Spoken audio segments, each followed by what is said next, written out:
Hello, everyone. Welcome back to another episode of the podcast, Not Quite Strangers. My name is Valerie Hope, and I am your host. I'm also a professional speaker and a leadership coach. And this podcast, I developed it because I want to inspire curiosity around people and who we are, how we think, and why we think the way we think. So hopefully this will inspire that for you today. But also it helps us shift perspectives. You see and hear something different, perhaps opens up a different way of looking at the world. And mostly establishes important connections. And in this case, I have two very special guests today that will be doing just that in front of you live. So if you're not subscribed to this podcast, please do so. You can subscribe on YouTube. You also have your favorite podcast platform, and give us a like or a rating, so that way make sure that it's popping up to the top of your list and your notifications. Without further ado, I have these two wonderful gentlemen, Desai and Doy Charnsupharindr. And I'll start with Ash. Ash, you and I met, and I'm sweating. I think having a hot flash. Y'all just have to, this goes with the territory, y'all. So Ash, you and I met, is it 2015? Is it? I feel like it's no, it had to be before that. Before that. So we both worked for Hyatt at the time. I was regional director of learning, and I think we were in Orlando or something, and happened to run into each other in the lobby. And I don't even know how we got into it. This is the earliest memory I have. Maybe you have a different one, but I just remember us getting into this really profound, lovely conversation in the lobby for like a long period of time. And we ended up hanging out during this whole conference quite a bit. And I don't remember how and why we made the arrangement to all of a sudden be like, long distance BFF, so to speak. So we then communicated, and we stayed connected throughout all these years, having regular phone calls for hours sometimes. Literally. Shared deep personal conversations about our love lives and your careers and health and all kinds of family, all kinds of stuff over the years. So I'm so grateful to still be connected after all this time, even though both of us are in different paths now, different careers. Welcome to the show. Thank you so much. Yeah, my memory is a little bit different, but is not in a bad way. I was just what is it? I feel like I knew you before that, but like you, I can't, now that you mentioned it, I can't actually pinpoint the moment. So I'll go with we've known each other for a long time. I'll just go with that. We'll go for a long time. Okay. Well, it's not like we met when we were kids and I forgot. No, but I think it's been at least 10 years. I think it was when I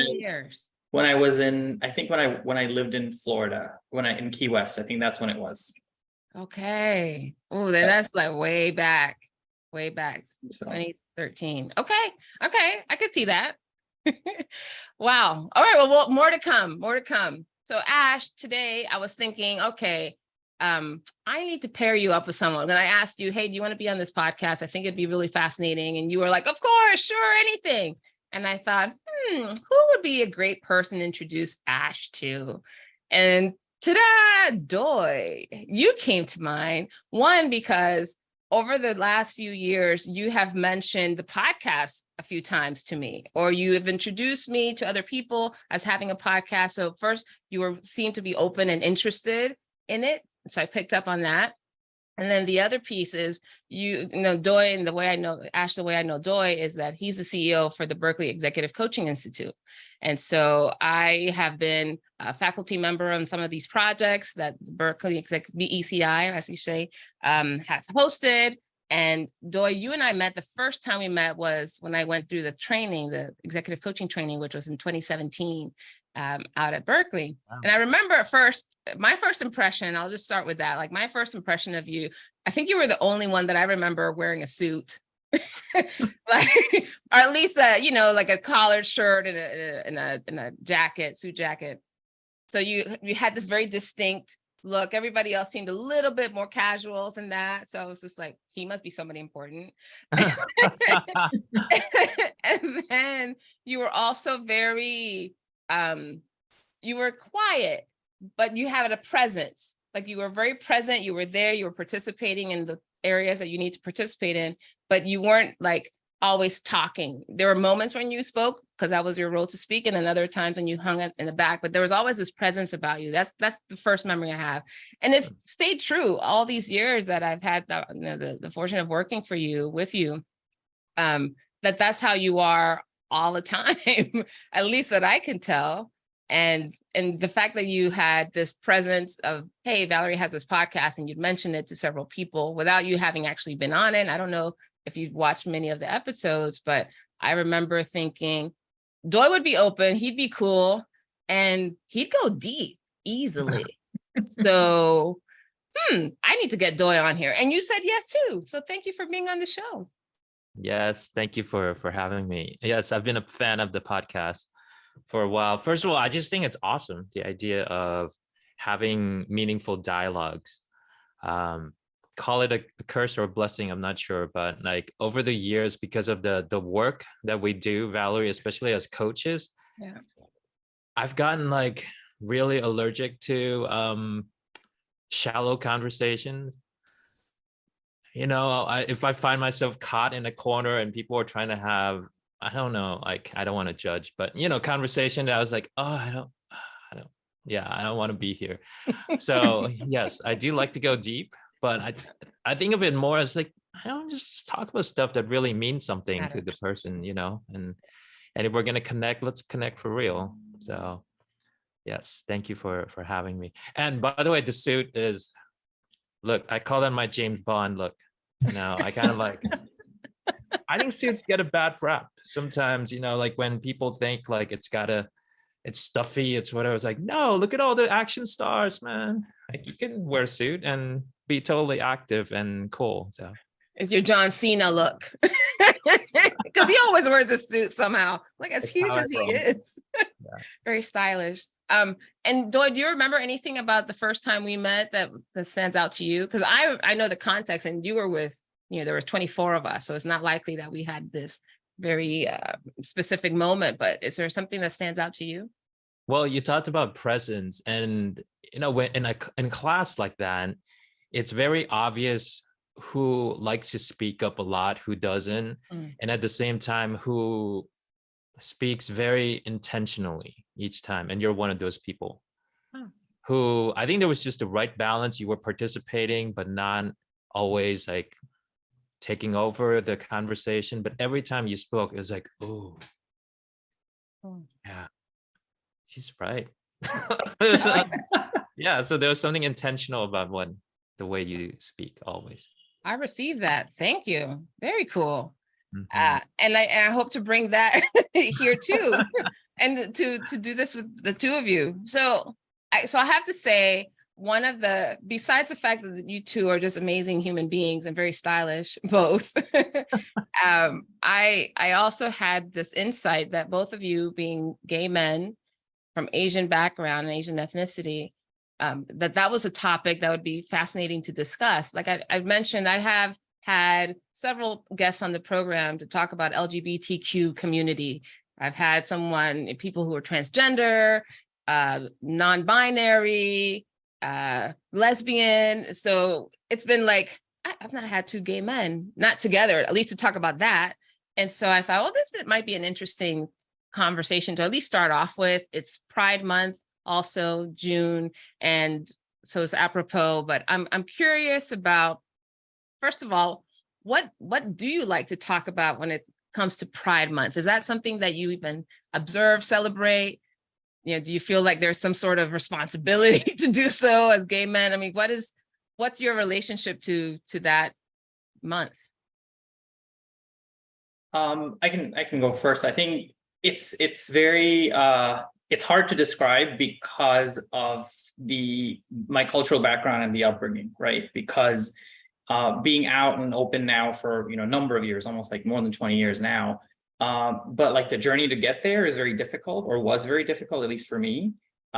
So Pride is still like, it just seems more like a party, if you will, in a way, than a way for me to kind of show actual pride, right? Because I think for me, it's about doing that every single day.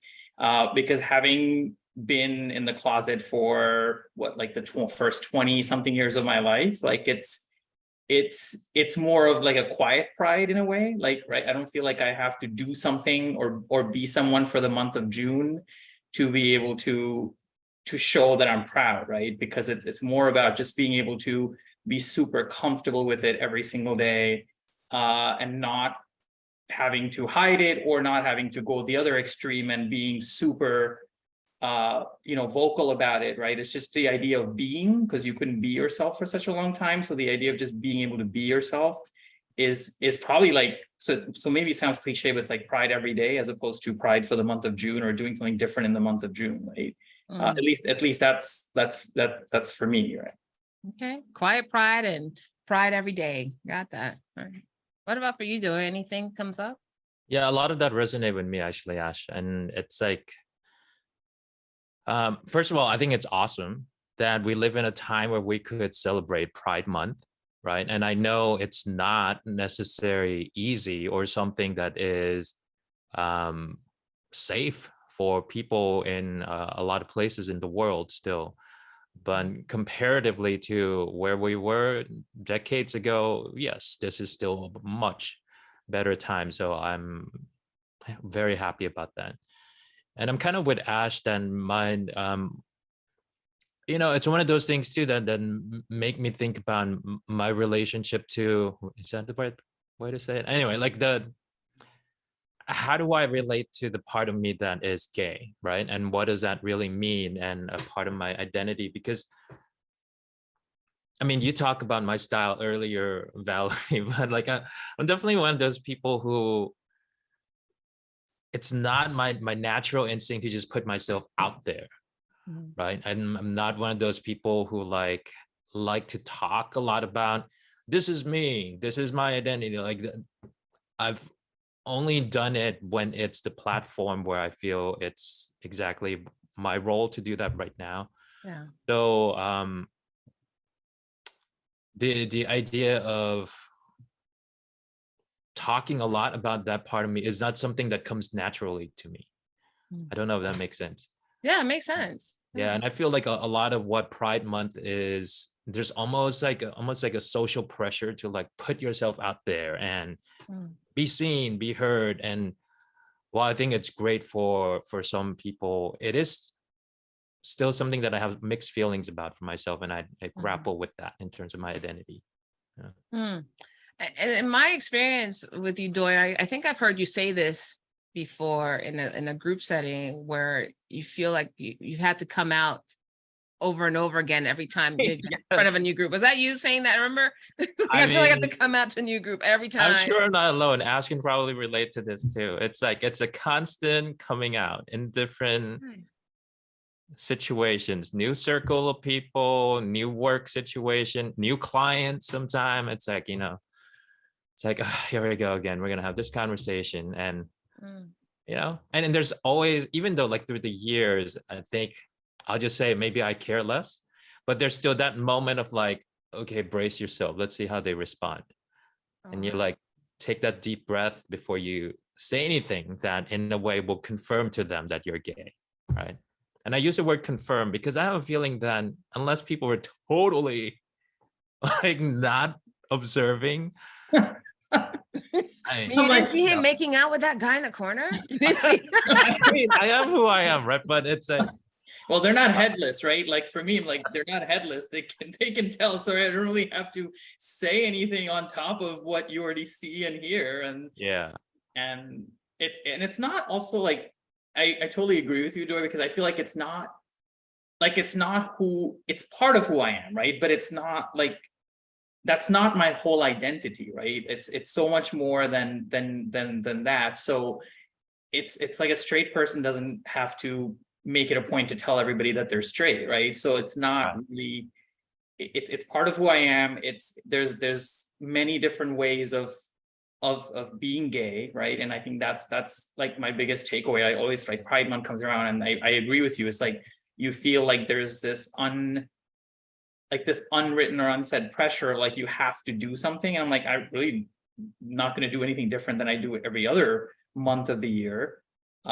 Is because like I said earlier, like it feels like it took so much time to just be comfortable with who you are, that having to like do it over and over again is not necessarily necessary or appealing, really. Wow. You know, the thought that comes to mind, not particularly pride related, but my first crush was on this Japanese guy. We lived in Hawaii, and I was like 12, 13 years old.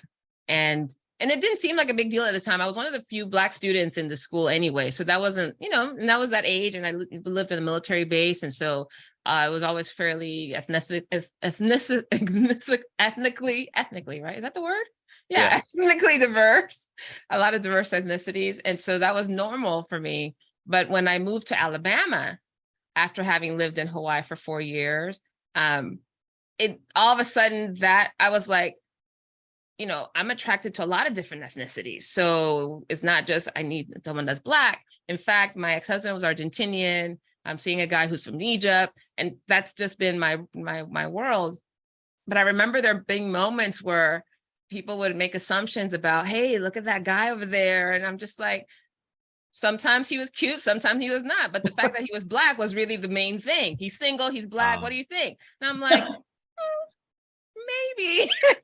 But it was really, but I've never thought about it in terms of like having to tell people I'm attracted to men from all different ethnicities. So just so you know, but I can imagine the pressure if that was something that had to be contended with, right, in my relationships or conversations. I have that luxury.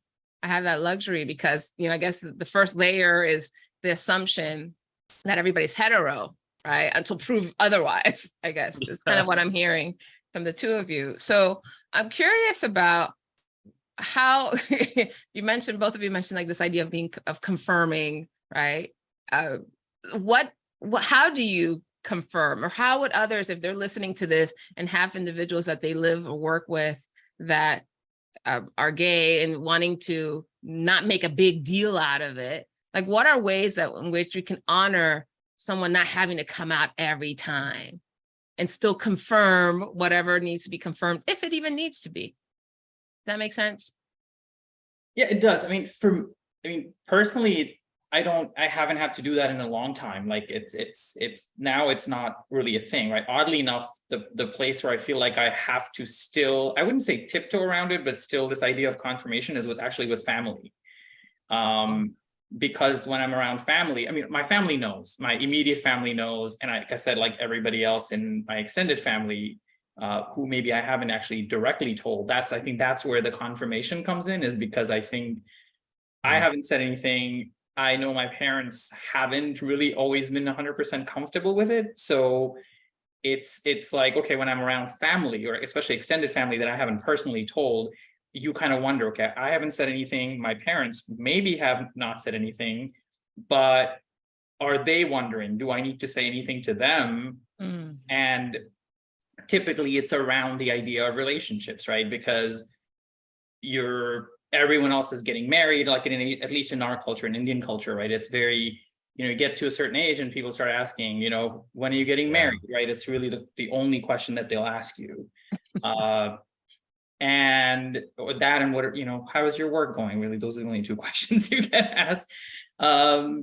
And so that's when the idea of confirmation comes around, right? Like there's still a little bit of discomfort in those settings, because I'm pretty sure they know, but I haven't said anything. My parents probably haven't said anything. So if someone asks me when I'm getting married, it's like usually to ask one of two questions, right? Do they really think I'm straight, or are they asking for me to say something? Fascinating. Doy, I see you over there nodding and making noises. What's coming up for you? Well, I don't live too close to family, because my family's in Thailand mostly, or like relatives in other places. So at least here in California, it's just me, right? So I don't I'm not put in that situation too much, but I could totally see some circumstances where that might come up. For me, it's like, because I teach and I work with clients in different training situations, so I'm constantly meeting like new, we'll just say audience all the time, who are just meeting me for the first time. And it's not so much that I feel the need to hide anything. Actually, well, there are some circumstances where I wonder if I need to hide. Different topic, but it just doesn't come up. And then I think about like the context to where, you know, let's say somebody starts talking about their wife and kids. If I was in a relationship, this is the place where I could say, oh yeah, me and my partner or my boyfriend or whatever, then that will be a way for them to know that. But I'm not in a relationship. So then in my responses, great, good for you. You know, so then I was like, okay, there's not a place for me to say like, oh, by the way, I'm gay, or like, where else would that come up? So that I think about the only times where that might come up is when I'm sharing a story about something in the past. And sometimes in the context of leadership or like the work that we do around creating inclusive team environment, I use my own example sometimes where I talk about, I remember what it was like when I was wondering if I was the only gay man in the room. And I'm sitting around and I wonder about, you know, so then that would come up in the context, like a story from the past. So, and I still have that moment of like, do I share their story or not? But at that moment of like consideration is shorter and shorter now, right? And it's not so much about that I'm afraid that they're gonna judge me, but more around like, it's almost like a slight decision of like, do I want to deal with the responses afterwards? Because inevitably there's going to be, and it happens 100% of the time, Valerie, where like they'll come up to me during the break and like, thank you for sharing that. And now and then it'll be like, I had no idea you were gay, basically. And I was like, yes, I am. You know, so it's like, how do you respond to that? So like a slight consideration of like, do I want to deal with this? Fine, okay. And then like, I'll do it. 100% of the time someone comes up and thanks you. There's always some reaction, right? And I understand where it's coming from. And I don't think that's a bad thing, that people are acknowledging and basically showing that you're seen and heard. You know, all that is beautiful. Yeah. But then it puts the responsibility on me then to decide how I then want to respond to that acknowledgement. And so sometimes there are days when I just don't want to. It's kind of like what Ash was saying. It's like, this is just part of me. And it's like, there are days when you're just like, I'm tired of having to acknowledge that. Right? You know, both of you have mentioned, well, you know, Doy, you're talking about this in a professional setting, and Ash, you're a family. So what does family say? How do they react now? You know, both of you have been out for many years. And so what are those conversations like? They're probably still, are they still asking you about family and still about children? Are they like, what are they asking now? Yeah. I mean, they don't talk about it. We'll put it in air quotes, fine with it. But you know, once in a while, my dad will still ask, like, do you have a girlfriend, right? He'll still say girlfriend. I'm like, I told you like over a decade ago, you've actually, they had met, you know, my ex Eric, right? You remember Eric. And so they're still, you know, they're on one hand, they're still like, how's Eric? And I'm like, we broke up a long time ago, because, you know, like when they first, I think you know the story, but I'm happy to share it. But like when I first told them, Eric and I had already come out to my friends. I had come out to a couple of family members in my family in London, right? But other than that, I hadn't really told my parents. And I was like, oh, how am I going to say this? This is going to be very, you know, in your mind, you're like, it has to be in person. You know, you're like picturing the circumstances under which you're going to say this. And then one day I finally just told my mom, and I was on the phone, right? I was just on a normal phone call with her. And I told her that I was gay.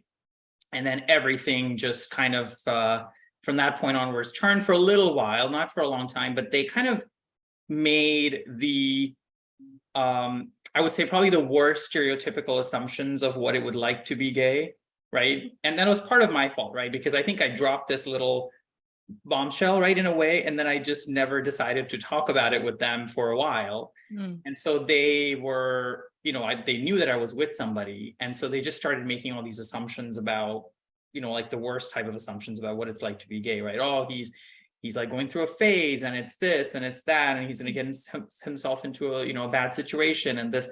And then my sister and my brother-in-law kind of helped them come to terms with it, right? And I didn't know about this until like later, that they, you know, had a little bit of a mini breakdown about it. And then fast forward to when they finally met my ex at that time, they were, I mean, they loved him. They just like you know, it was anybody else in the family, just like my brother-in-law, by the way, right? And to the point where I think I told you this, but maybe if I didn't, when we broke up, my mom immediately assumed that it was my fault. Wow. She did, because Like, I mean, they she's like them that much. Well, yeah, because she's like, Eric can't do any wrong, so it must have been you. And I was like, What did you do, Ash? Literally, right? And so I was like, wait, what? You didn't even ask me how I am. You didn't ask me like what's going on. You just said, oh, I kind of had a feeling, and you know, what did you do, or something to that effect. And I was like, okay, interesting. But like all these years later, they don't talk about it. Obviously, they know I'm still single. So there's no one that I'm seeing. And if I did, if it was meaningful, then I would obviously introduce that person to them. But my dad once in a while will still drop the, do you have a girlfriend? And I'm like, what are you talking about? I'm like, I have many girlfriends, actually. But you know, but I think it's his way. If I'm hearing the meaning behind it, I think it's his way of asking, are you seeing someone? But not being 100% comfortable being able to say, Interesting. you know, have you met a guy? So it turns into, you know, do you have a girlfriend, right? So hoping that I'll say, no, I have a boyfriend.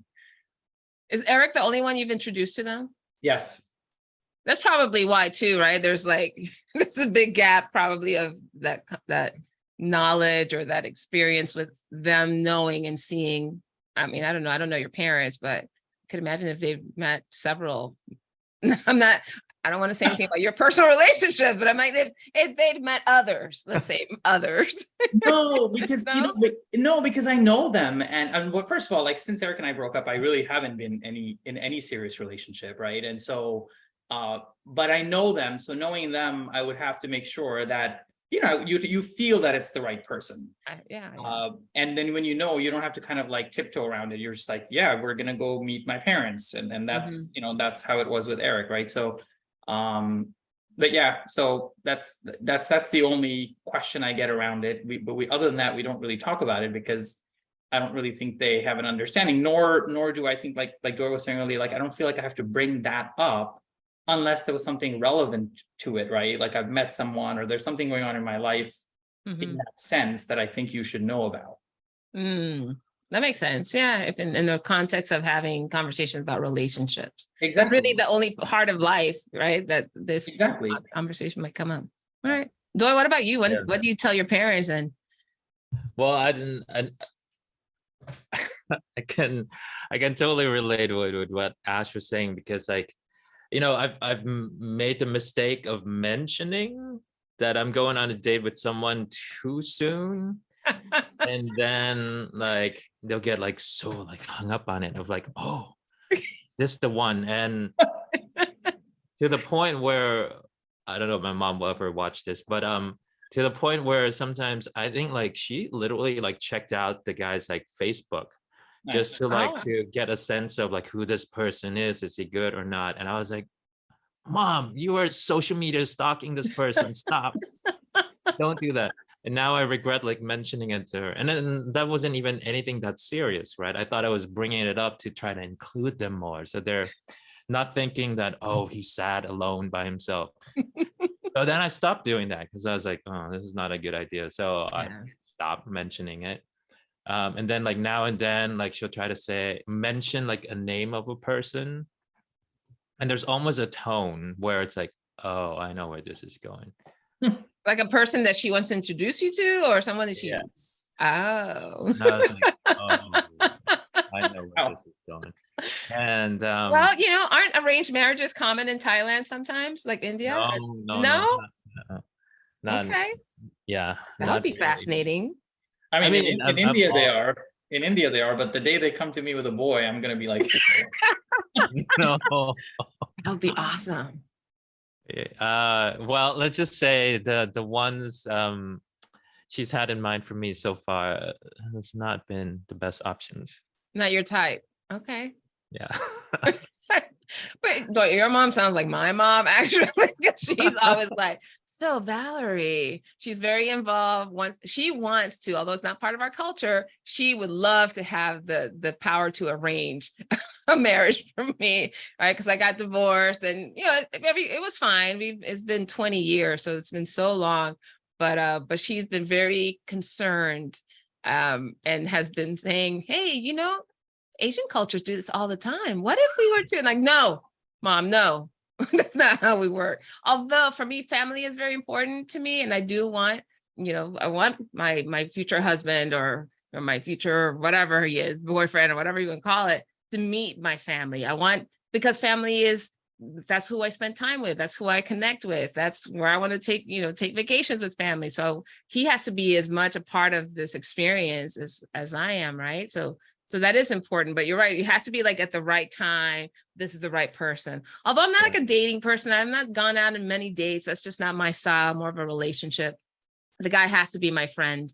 That's always like, when I was 7 years old, I decided I'm going to marry my best friend. It's not always worked out. He didn't always get the memo that was what was happening. Yeah. So I've learned to be a little bit more mature about that approach. But since both of you are single, I mean, I don't know who this is all going out to, right? Who might be watching this right now? Is there anything you want to share about, what's up? That was not one of the bullet points on the. It was not. It's a bonus. I mean, I'm gonna let Doy go anybody's first. watching. Don't curse my podcast, Doy. Oh. So yeah, let's talk. So what are you looking for in a relationship? What would make a relationship worthy of your family knowing about it? Well, that's a loaded question. Yeah. Wow. Worthy of the family. I don't know. I think what I would want is what I think my family would want. I don't think they would want something different. I think in that sense, like, it aligns pretty well. I feel like I agree they have to be a good friend at this point, right? Like, because you're not really dating, and like this hit or miss situation is not really really for me at this point. But it's they have to be your friend. They have to have the same or similar interests as you, right? I think this, Valerie, like, I have family all over the world, friends literally all over the world, right? So I think they have to be able to fit into that dynamic in a way, and when vice versa, I would think I would have to fit into what their dynamic is as well, right? It's not just a one-way street at all, right? But that idea of being able to be open to people from all over the world and seeing and spending time with them, I think is super important. I think at this point in my life, I would say they have to have like ambition, and they have to be stable, because I don't think I can do anything else other than we're not doing a hit or miss again, right? You don't want a boy toy? No, I think I am the boy choice, so maybe. I'm joking. Oh. That's a joke. Exactly. That's a joke. No, I think that stability is super important, right? Like, something I think there's something really, really attractive about that confidence, right? Like, I really like what I do. I know what I'm doing in life, right? There's something really attractive about that, right? So, and other than that, I don't think there's any crazy expectations. Not crazy. Okay. And that's what another man that a mom or dad would be proud of meeting, or at least you'd be open to introducing them to. Yeah, absolutely. Okay. And not, again, that's not my checklist, because I don't think they have a checklist, but I think at this point they would be happy with, they would say, are you happy, right? Because that's all what all parents want, right? Yeah. And so, yeah, I think, but they would be happy with someone like that for sure. Cool. All right. Yeah, that last point then Ash said, like, are you happy? I really do agree that I think that's like their main consideration right now. And so it is a loaded question, because then I gotta like ask myself, am I happy, right? And a topic for my therapist, right? So, but it's Let's talk about it now, Doy. it's in front of all the people. But you know, the thing is like, I'm kind of with you, Valerie. I've always been a relationship kind of person, and haven't been that great at just like casually dating. And I'm not saying it's bad or good. I think it works for some people. For me, it just doesn't give me the same satisfaction of what I'm looking for. But the danger with like being so into relationship is that there was a time when I started to be dependent on it. Mm. I was hooked on that feeling of being in a relationship with someone else, that I had basically neglected the relationship with myself. So it took like, when the last breakup happened, and it wasn't my choice, but it happened. And for the past couple years, really, like I'd intentionally like told myself I wanted to get comfortable being with myself. Yeah. And, you know, this is where therapy was really helpful. This is where really like spending time with myself, even though it wasn't something I was used to in the beginning. So, I mean, it's a deep question, because like I'm finally at a point where I'm happy with myself without being in a relationship, that I'm almost a little scared now to, oh God, I realize I'm saying this on, anyway, but here we go. I'm scared to actually be in a relationship with someone, because I want to make sure that the next time I get into a committed relationship, then I don't lose that relationship with myself. Yeah. Ooh, that's so deep. That is deep. And like, I'm a little older than the two of you, a little bit. Not that age has anything to do with it. There's people that are in their 70s are still trying to figure it out, right? But I think that's one thing that's been distinctly different and empowering for me.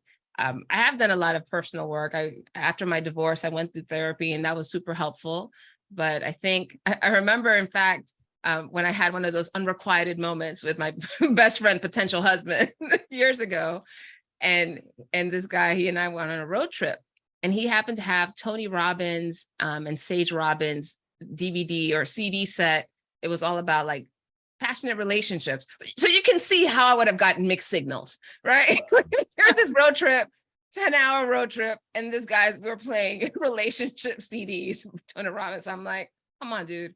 Anyways, I remember the Tony Robbins and his wife were talking about how, and I don't know if this is true for men, but it definitely is for women, at least the women I've talked to, that we have this list of criteria or characteristics that we want our future partner to have, right? And so my 17-year-old Valerie list, you know, he had to be at least 5'9", which is how tall I was then.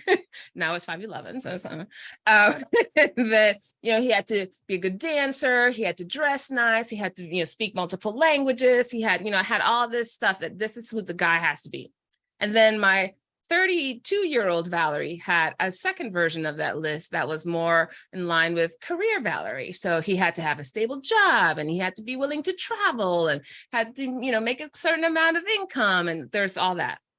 So in the CD, they talked about, you know, we generally grow up thinking that we have to have this list of criteria of what our future mate has to look like, right? What they have to do, how they have to be. But one thing that they've learned in their relationship, Tony and Sage, is that it's really about how you want the relationship to be, not how you want the partner to be. And so what they described is, how clear are you with how you want the relationship to go? And create a list based on that. And so I have 13 points on my list. and it's everything from, you know, we spend time traveling and living as locals. We connect with family and friends on a regular basis. We spend time together and apart in meaningful ways.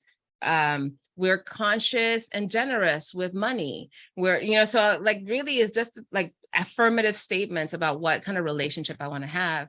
And I, you know, I tell my mom now, you know, the guy I'm seeing right now is like, he hits all the things. Now there are aspects of it like, are we going to get married? I don't know. That doesn't seem to be in the cards right now. And so part of it is like, Am I cool with that? So there are different like external measures of relationship that I'm struggling with a little bit sometimes, knowing like, but internally, happy checks a lot of the list, 100%. And that's where I think my mom and I have a little bit of a difference, because she's like, she wants the external measure of this is the relationship that my daughter has. And I'm the only daughter, so there's a little extra pressure. But anyway, but just I'm curious what resonates for you guys and what I've shared. Well, there's something about that last point that you said too. Then, in gay relationship, I think, I don't know, Ash, if you feel the same way, but it's like there isn't necessarily like a clear way of what that relationship is supposed to look like.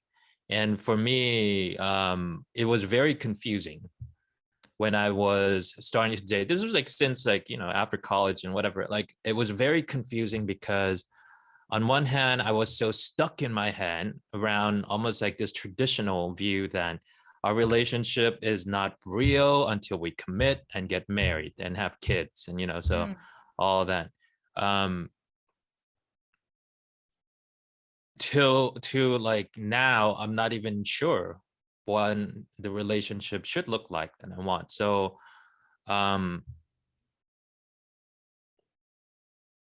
you know, to the point, and please don't judge whoever's watching, then that I wonder now, then would I be happier with the kind of relationship where I don't get married? And it's literally like we could be in some kind of relationship where we're happy with each other. There's no commitment. Is that the way to go? I don't know. Right. And these are like real questions for me, because I was definitely like the marriage mindset guy in the past, kids and everything. And now like I'm rethinking all of that. What does healthy relationship look like? All right, Ash, you know the answer to that? Of course. I mean, no, I think what both of you said, I think really resonated, right? I think like the idea of you have to be, and it sounds really cliche, but like the idea of being able to live with yourself, right? Like being 100% content with yourself. Like it really was speaking to me when we were talking about it, Doy, because when it was reminding me when I had my last breakup, which was many years ago, you know, the instinct is to actually say, okay, well, you have to get back into it. You know, you have friends who start, you know, like, are you on this app? Are you on that app? Right? Let's take, and it's some of it is playful, obviously, right? But they're like, you know, you're having drinks and they're trying to match you with people and so forth, right? So it's this conventional idea of like, well, you get out of a relationship, you have to get back into another relationship, right? And by just chance, right? It didn't happen for me for a long time. And through that process, what ended up actually happening was exactly what you were describing, which is I kind of love my life right now, right? I get to do, it's not I know it's going to sound selfish, but it's not coming from a selfish place, but I've set myself up to live the way I want. I can see the people that I want to see with, I can spend the time that I want to spend with them whenever I want to. And sure, do I have room in my life for someone else in that sense, like someone special? Yes. But at this point, it would have to be on both of those people's terms, right? It's not like this idea of, okay, then if I do, then I have to we end up having to live together, or we have to do XYZ together. And I'm like, I don't feel that pressure anymore. And I don't know if it was self-imposed or coming from outside, but I don't feel that way anymore, right? So that's why I said the idea of someone being established, and I don't mean financially, obviously, but I meant more so established in the sense that they also have to feel the same way, right? And say, we don't have to move in together. We don't have to do any of those conventional things that are some assumptions that people feel like you have to, you know. So I agree that I don't know what that is, but as long as those two people agree on it, and that's why I love this idea of the list that you were talking about, Valerie, because it's as long as your lists are aligning, then I don't think it matters what you used to think a relationship should be, or what other people really think it should be.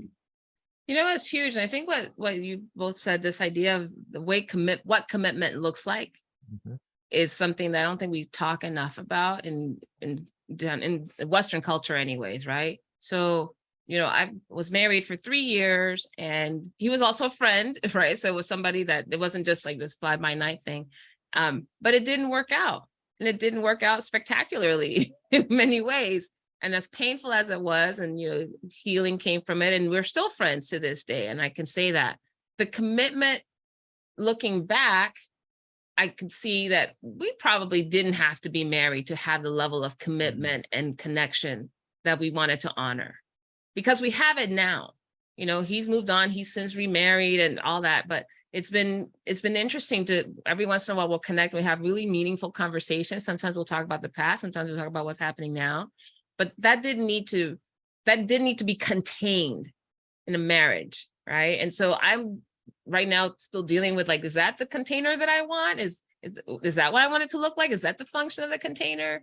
And but I think the older I get, the more independent and I've become too. It's like, man, I love my life right now, and I don't know what it would be like to have a house where someone else has a say over where the furniture goes, or what lights stay on or off, or whether the dishes are in the sink or not, like all this stuff. I'm like, I'm not sure I'm happy about that piece. Right. But the redefining commitment, I think, is where I am now. And in fact, I had a coaching session about this a few months ago. That was helpful, because my mom brings up a lot of stuff for me when it comes to this topic. And I thought, okay, so what is the purpose of relationship for me now? And I really got down to it in the coaching session, that it was really about growth, my own personal growth and evolution as a human, and about companionship. Like, I want someone I can travel with, someone we can go have meals or do activities with, share part of my life, right? The companionship, also an intimate companionship, right? Someone to hold hands with, the kiss, hug, all of that. That's important too. But the growth has been interesting, because then I get to see myself, I'd love to hear from you guys a little bit about this, although you haven't had a significant other in a while, but I get to see aspects of myself that I don't see in day to day or with family and friends when I'm in relationship, right? Like how much affection I like, or how generous I am with my time, to go do things in the last moment, spur of the moment, or do I want to be more planful? I tend to have a blend of both, which I'm much more surprised. And it's been several years since I've been in a committed relationship like this. And so I'm curious for you, two things. One, anything you want to say about commitment and what it looks like now at this point in your lives? And then also, what have you learned, or what are you learning about yourself in this period? That's a tough question. I don't know. The commitment part I can't answer. And I'm just being honest, right? Because based on what I just said, I feel like I haven't really even thought about it. What I was thinking about as you were asking the question was, what that looks like now. And I think we can be having this conversation here right now, and I can meet somebody 5 minutes from now, and all of the things would change, right? Not all bets are off. I'm like, he's here. Not everything, but I mean, in like, not the real deep stuff, right? Like, I think you've come to that point. This is like, those are some important learnings, and those are not going away, right? But the idea of like, I could sit here and say, well, I don't know if I'm ready to move in with someone, probably not on day one, but like, if the right person comes along, some of those things just naturally change for you, right? And so but what does commitment look like? I don't think I know at this point right now, right? It has to be the right person. Everything has to feel right, and all those points that you were talking about have to kind of align for you to say, okay, yes, I'm ready to make room in my life for this person because of how I feel around this person, and how they feel around me, right? It's a two-way process, right? So but deep down inside, I think, as far as you've come, you probably I wouldn't just say, okay, all of that is out the window, and yeah. You're not that thirsty. Thirst, okay, that's a concept. Well, I mean, that's the thing too, right? If we're talking about relationship versus we're talking about like physical stuff, like these are all like different. Love, right? The L word, we want to talk about that. But it's like, for me, some of the most fulfilling relationships I've had in my life, other than a relationship I have in my family, is like I think about some of my best friends who I have, including people who I've known for years and years and years now. And even though we're not living together, I'm thinking about them constantly. The level of care, the level of understanding, and having each other's back, you know, like all of those things, like it's exactly what I want in a relationship too. So then the question that I'm pondering right now is, okay, so when you start to mix in the physical stuff, sex and everything else, can we have that and also have it last long term and live together? I don't know. You know, so that is the kind of question, especially when you see a lot of married couple who've lived together for a long time and they don't have that. Yeah. So then it makes me a little sad and wondering, is like, is it possible? Because when I think about the really rewarding relationships, it has a lot of those things, even when we don't live together. So it's almost like you have to make a Venn diagram. Relationship qualities and like, oh, I want the sweet spot. I want the sweet spot. Yeah. Well, I think that's why I think again, like I'm just like hearing my thoughts in what you were saying, Doy, because it's literally that, right? Like after all these years, you're like, I wouldn't say perfected, but you're like, you know, you've surrounded yourself with people that you know you want to be around, right? And you'll make time to go spend time. Like my best friend lives in Australia. I'm like, I have to spend Christmas. I have to spend every Christmas with her, right? And like you just make it happen. Like it's not a thing. And but like it takes commitment to me. Like when you were saying what's commitment, like that's commitment to say you're gonna go spend time with people, or you're gonna say I have to see you every year, right? Or we have to get together every few months, right? Whatever that is. So you know, when people ask you like, oh, like, you know, do you not want to see anyone, or do you not want to be in a relationship? And I'm like, I'm kind of happy, not kind of, I'm like really happy the way I am. Like I like the fact that I get to spend all this time with my friends and see them when I want to and do the things I want to. So yeah, I agree with you, Doy. Like what is, like when you mix in the I guess the intimacy aspect of it, you're like, okay, well, is it all going to work together, or is it you know, is it not? Because it's almost like you want one right over the other in a way. Depends on the season. I didn't say which one. I just said you want one.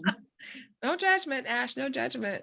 I want to shift gears a little bit before we run out of time. So this thought came in my head the other day. I was watching a Netflix show, and in it, there's a gay relationship, but the show is very, very racy. It's like R-rated, like very thoroughly R-rated show. right. And then the relationship, they have all sorts of relationships in this show, and there's a particular relationship with these two men who are wanting to get married, but this is a Latin show. It's based in Colombia, and that's not traditionally culturally, you know, when homosexual relationships, or you know, there's a lot of homophobia, at least culturally, in some of these cultures. I'm not sure what it's like now. I don't live in Colombia now, but I know the last, I don't know, this generation, this Gen Z generation, and even the millennial generation has proven to be way more outspoken and way more observant and respectful. I don't know what other words to, but it's something that there doesn't seem to be the same level of shame or the same level of the reservation that one had, even asking questions. It's so open now. And that's basically the words I want to use. It's so open now. I'm curious about what impact that's had on you, on the two of you, as you're thinking about when you started off, when you were in your 20s or earlier, compared to someone in their 20s now and what they see. Like, small example, my 17-year-old niece, you know, talks about, you know, people at our school that are non-binary, or that are, you know, that this person is queer, and it just rolls off the tongue, the dinner table, where these are not conversations that we engage in on a regular basis, even behind closed doors. So I'm curious, what is it like for you, if anything? Yeah, I mean, I think for me, I was thinking about, like, it kind of goes back to what I said at the beginning a little bit, right? Because it's acknowledging that I think acceptance or empathy is like, it's both ways, right? It's not one-sided. Like, just the way you want your family to accept who you are wholeheartedly, you also have to accept that they will never be in the same space. That doesn't mean that it's okay for them to be homophobic. That doesn't mean it's okay for them to be intolerant, but tolerance looks very, very different, right? I can't, and I'm just speaking from my personal experience, like, understanding that in different cultures it's accepted differently. You don't talk about it the same way at every table, right? With my friends, I can talk about certain things about being gay, and with my family, depends on which part of the family it is, I can talk about it differently. That doesn't necessarily mean that I'm less of myself around them at all, right? But it also, there's an acknowledgement piece that's in there that you can't ignore and say, I can't just say anything and do anything that, at the dinner table as an example. But as I mentioned, it doesn't mean that I'm less of myself. I'm not like quieting myself. I'm not putting myself on mute. I'm not toning anything down. I'm still 100% myself. It just means that it's okay to not say certain things. And maybe that's my upbringing. Maybe that's our culture, right? It's like certain things you don't talk about. And I would say sexuality in general, right? Like, even if my sister or my brother-in-law were to bring it up, right, around my parents, they would still feel the same way. I would still feel the same way. So it's not about it's okay to bring up this in a context of someone being straight but not gay. It's just some things you don't talk about, and I think personally I'm just very mindful of that. Like, at every like who I'm around, and I'm still 100% myself, but what I talk about and how much I share or what I share, it will vary. Yeah. When I think about the newer generation, I don't know, I have mixed feelings about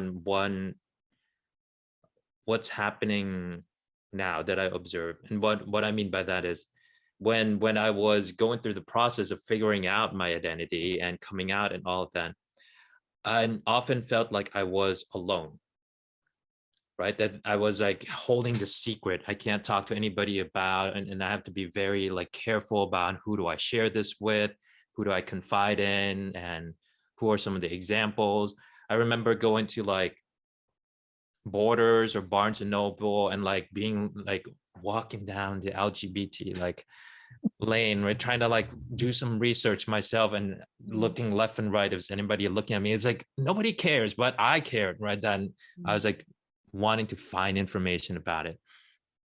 Now, because like I know a lot of my niece and nephews, like they learn a lot of things just by searching online, right? Yeah. And while on one hand it's great, that I'd got to imagine that the younger generation, if they want to find out about something, they're going to quickly realize they're not alone. And there are a lot of resources and examples that they can see online that I got to imagine that would feel much more empowering. So even if you're someplace by yourself, but at least you know that, okay, somewhere else outside of this town, there are people who are like me, which some of us grew up in the age when there was not the internet when we were younger. So it was like, it was a void. It's like, am I literally the only one who's like this? It sounds weird, but like, I'm sure a lot of us can relate to that experience of feeling that way. And like, so at least it gives me some hope that the younger generation hopefully doesn't have to experience that. Yeah.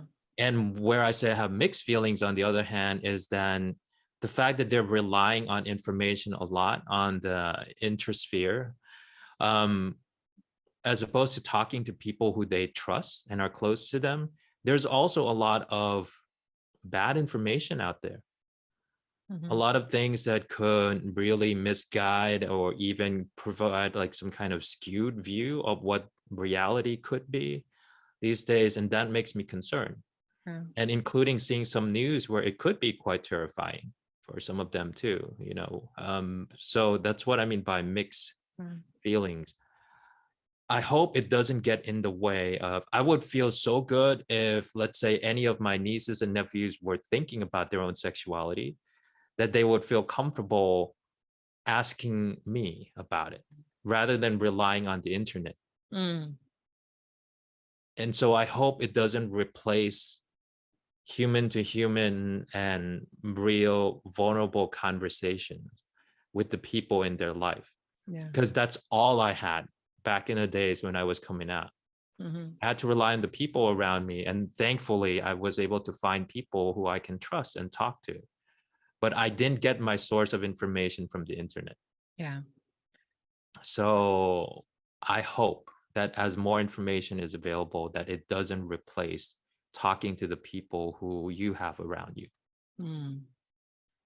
Well, That's and also, brilliant. I couldn't agree more. And I think also listening to yourself, because when there's so much more, you know, there's something very uncomfortable, as you said, about like struggling with it for years and years when you could have known earlier, right? So that part, but you know, like in all this, I guess I can call it noise or information that's coming from outside, you kind of have to listen to yourself most, right? Amongst anyone, like what am I feeling? What am I thinking?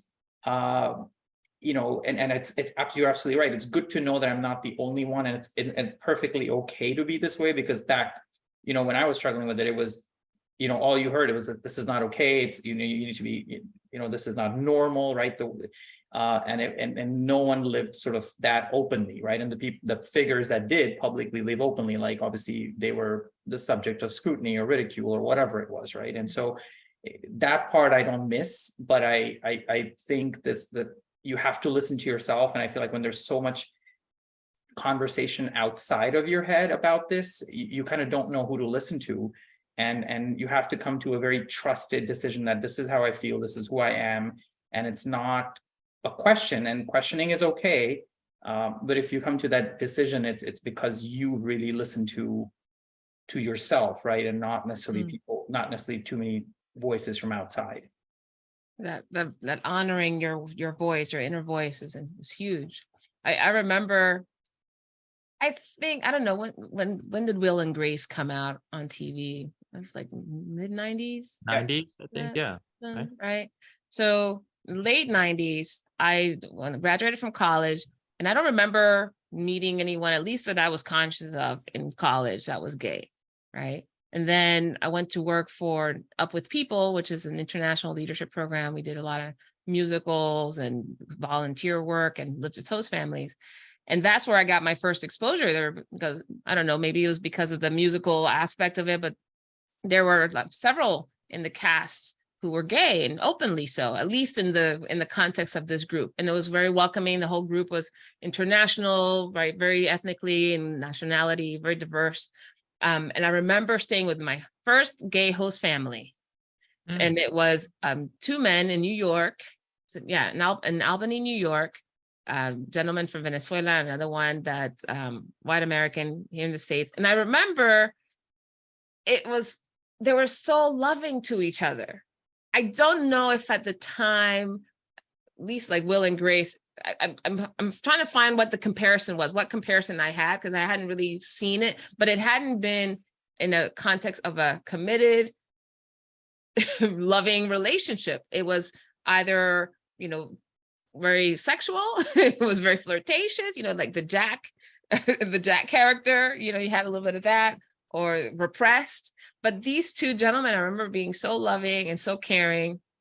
And I just remember feeling really comfortable, and that everything I'd seen and heard was like, oh, it's not like that at all. There was something that was just confirmed or disproven, I guess, to me, the moment I stayed with this host family. And then as the years went on and I had other experiences where I met people and we had conversations like this about life and living. And, you know, this was in the late 80s, the early 2000s. So there was still some, I don't want to put words in anyone's mouth, but there's people we're not coming out fully to family and friends, right? But it was in the context of this very safe group that we were in, where we talked about really meaningful, difficult things. And I think as an they call us allies. I guess that's the word that's used. I don't think I've ever seen myself as an ally, because I think part of it is I'm just a friend to people, and someone that I want to see people win. And it feels like the term is reserved for people for whom, someone in the LGBTQI plus, IA plus community could use or find support with, or find an advocate in, and that sort of thing. So I guess the question that it brings up for me now is, what does someone being an ally look like to you? Does it matter? If so, what matters? I mean, I think to me, allies, what Doy described earlier, right? Allies, I had allies and experienced allyship before it became even like a trendy term, because your friends were your allies, like the people that you felt 100% comfortable being yourself, that you never actually even had to say that you were gay, because it was just known, not because you didn't feel comfortable with it, but they were ready for you when you were ready, right? As opposed to, but you could be 100% yourself around these people. They were your biggest champions. These are the people that you could call at any time and be on the phone for hours and talk about anything. And they knew what was bothering you. They knew what wasn't bothering you. And I mean, that to me, that's an ally, right? It's the term advocacy kind of like takes on a whole different term. Like, I don't really need you to, personally, at least for me, right? I don't need you to advocate anything for me, right? I just need to know that I can be 100% myself around you without any judgment, and I don't have to do anything about that. Like, that's just, it's just effortless, right? To me, that's an ally. And those are the people that you surround yourself with naturally, and the ones who aren't, like, they naturally don't end up around you, right? Yeah, I think about, and for me, like the concept of ally is when I feel I could truly be myself around this person, and they literally see me as a complete person and do, behave in a way that honors that, right? Which could look different from situation to situation. In a workplace, how that's acknowledged in terms of what are some of the things that would help me be successful in what I do at work and be honored for that. And it could look very different from a circle of friend and family. And what does that look like? So I think a lot about, I can tell when somebody's an ally to me when I feel I could truly be myself around them, and that I can have the quality of life and be able to thrive and be successful when I'm with that person, versus when they literally make me feel unsafe. Yeah. Or there are things that in a way I know I have to hold back from being myself when I'm around somebody else. That's not an ally to me. No, it's interesting. The first episode that I did with someone from the LGBTQ community was, I don't know if you know this person, Bridget Portier. Ash, you know her? The name sounds Hyatt. She worked at Hyatt. And then Reba Rose, who works with BCI. And they were my first two, and we had this wonderful conversation. I remember at one point, I don't know if we shared it on the podcast or if it was after the fact or something, but I remember telling him, like, I was kind of nervous. And I know both of them quite well, but I think part of it is I knew them in a professional context and we'd had one-on-one conversations, but then all of a sudden, I think with the screen and the camera is now I had to say the appropriate thing, because this now is going to be on, live on in the internet for perpetuity, not to freak the two of you out, but thinking about saying the right thing and doing it the right way and honoring. And I trust that part of myself in most situations when I'm with individuals or with groups inherently. But there's something about having these topics, this one, anything regarding skin color, race, anything regarding politics, religion, that in having conversations with other people with whom I could probably just riff and say whatever, right? Inherently feeling comfortable and being 100% myself and knowing that I'm still honoring myself and honoring that individual, there comes a point, at least for me, where I feel like I got to do this right. I can't get this wrong, which inhibits conversation sometimes, inhibits me from asking the questions I really want to ask. But I got to say that compared to that first interview and this one, I feel pretty good. I feel like we talked about some meaningful things. I feel like I don't feel the sense of reservation that I've had. I'm sure I'll go back and listen and go, wow, why'd you say that? Like, why'd you talk about that? But I remember having such recriminations. I mentioned my Japanese crush and somehow equated it to like coming out of the closet. And I remember listening to it the first time I said it with Reba and Bridget, and I was like, oh my gosh, how could I ever use that as an example? Coming out of the closet is so much bigger.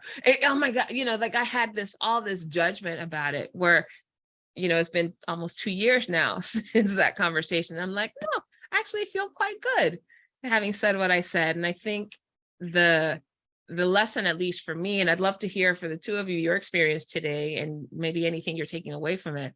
I think the lesson for me today is kind of like you were saying, Doy, about just having conversations with other people. It's meaningful, not taking only our cues from what is on popular media or social media, or right, that does not describe the whole entirety of the topic or the world. And then being able to, if the intent, at least for me, if my intent is to inspire curiosity, shift perspectives, and establish connection, that I do so from an authentic place in me that wants that, not from I need everybody else to get this, right? Mhm. From a performative place. And so that's been confirmed for me today in this conversation. What are you two taking away from this experience today? Well, I'll say that coming into this conversation, I mentioned to you that I was feeling a bit vulnerable. And I think one aspect of it was the fact that kind of what you were just saying, Valerie, where I felt like I was representing the gay man. So then there was a bit of automatically that pressure of like, what if I'm not representing right?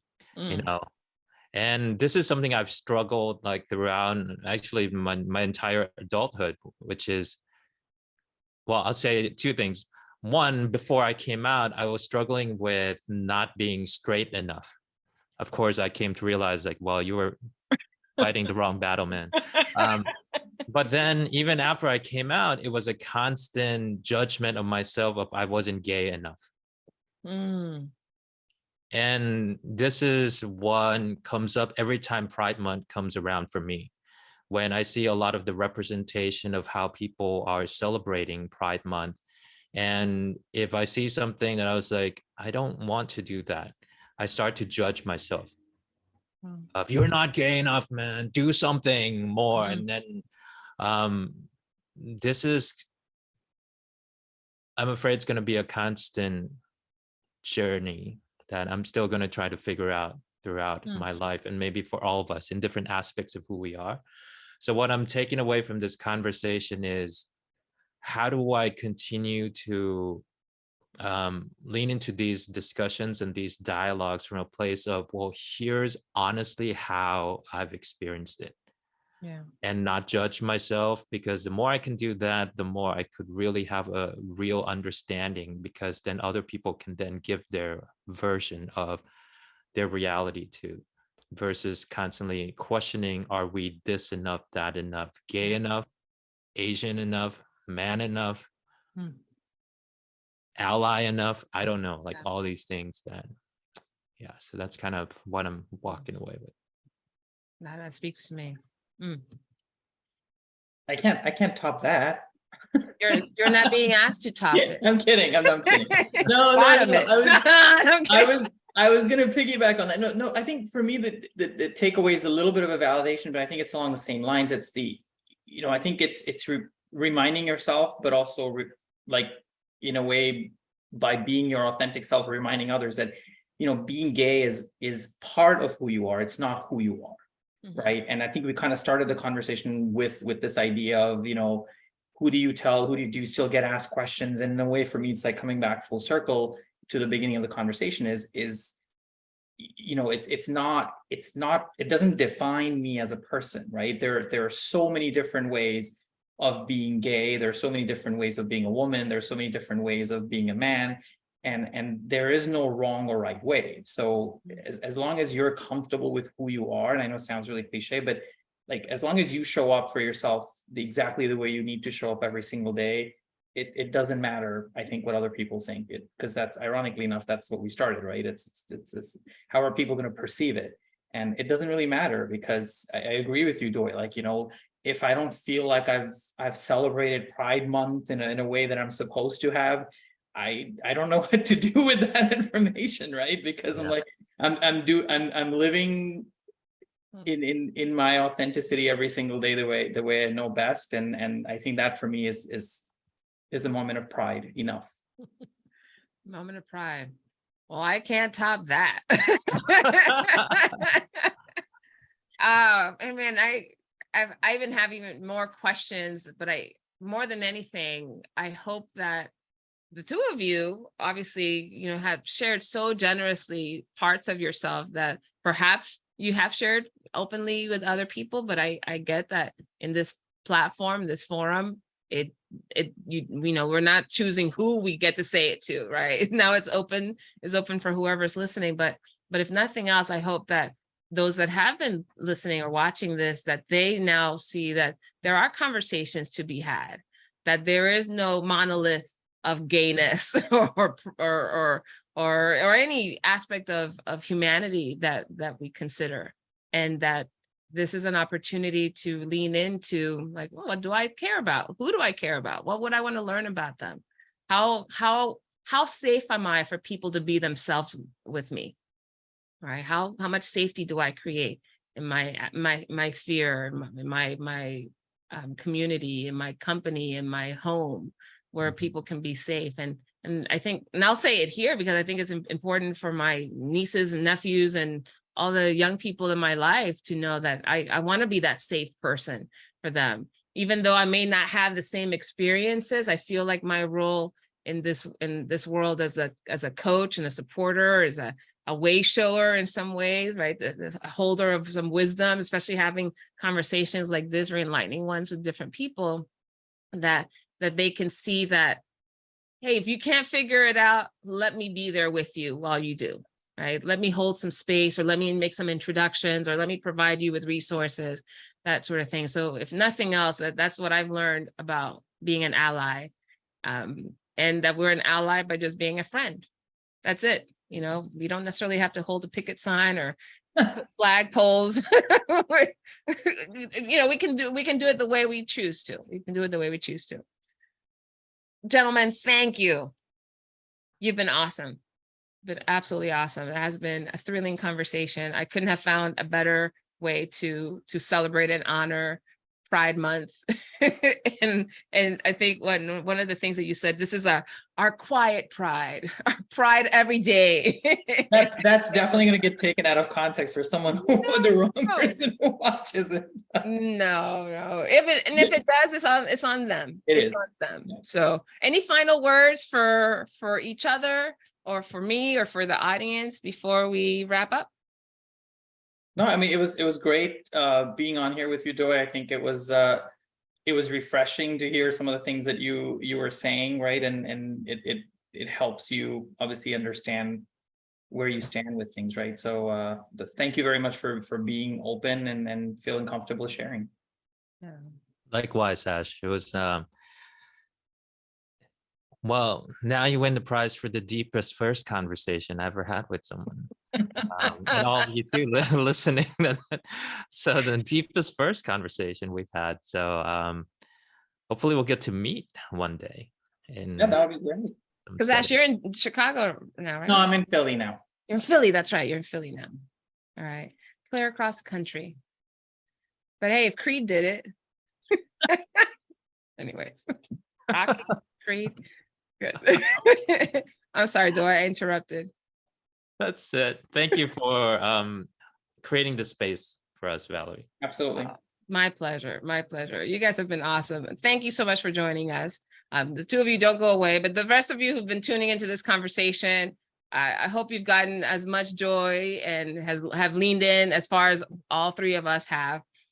Again, I encourage you to subscribe, to favorite us, like us on your favorite podcast platform so that you listen to this podcast and many others. And hope you have a wonderful rest of the day, everyone. Thank you for joining us. You've been listening to the podcast Not Quite Strangers. Be sure to subscribe or follow on your favorite video or podcast platform. And for more information and content, go to notquitestrangers.com. See you next time.